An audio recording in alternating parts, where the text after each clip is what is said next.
بك ناصر الحق بالحق والهادي إلى صراطك المستقيم وعلى آله حق قدره ومقداره العظيم. ربي اشرح لي صدري ويسر لي أمري واحلل عقدة من لساني يفقهوا قولي يا ربي. Le prophète Isa alayhi salatu wassalam prend la parole pendant la nuit du destin 2009 à Kalabankura.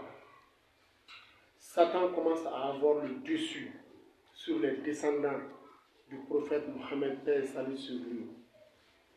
Que les musulmans acceptent ou non cette parole, le déluge, destruction divine que le prophète Mohammed, paix et salut sur lui, a annoncé, est-il proche? Moi, Isa, je dis, sauf si les musulmans ferment les yeux. Sinon, il est clair que ces signes se manifestent déjà. Le prophète Mohammed, paix et salut sur lui, n'a pas menti. Il a dit la vérité, les signes de la fin du monde. Aujourd'hui, les intellectuels musulmans savent qu'au temps de nous, prophète Nuhu alayhi salam, les gens avaient une longue vie. Mais aujourd'hui, les gens ne vivent plus longtemps. Pourquoi ce phénomène? Auparavant, l'enfant écoutait ses parents, mais aujourd'hui, il n'écoute ni son père, ni sa mère, ni grand-frère, ni grand-sœur. La femme n'écoute plus son mari, le mari aussi n'écoute plus sa femme. À notre temps, moi, prophète Isa alayhi salatu wassalam, si le père ou la mère de l'enfant n'était pas le frère de son père, son oncle l'adoptait et l'enfant l'obéissait. À notre temps, si la mère de l'homme n'était pas sa première femme, la remplaçait. Je précise, une femme qui a fait 2 ou 3 ans dans un mariage n'a aucun comportement que son mari ne sache déjà.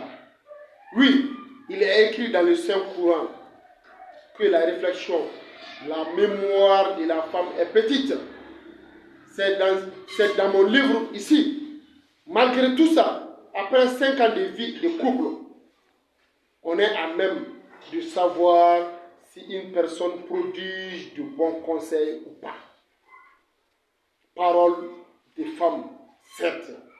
Souvent, la femme oriente son mari beaucoup plus sur le bon chemin que sur le mauvais chemin.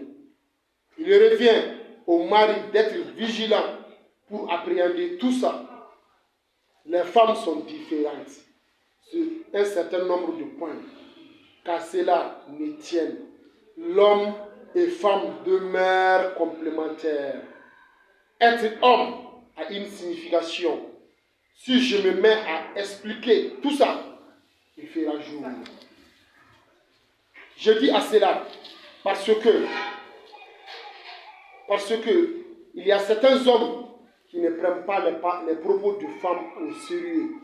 La femme a une petite mémoire, mais elle analyse beaucoup plus que l'homme. C'est Allah lui-même qui a fait les choses ainsi. Si l'homme habite avec sa mère, celle-ci reste un garde-vous pour son fils, car elle verra à ce qu'il prenne le droit chemin. L'enfant qui n'a point d'oreille sur les recommandations de sa mère risque de se fourvoyer.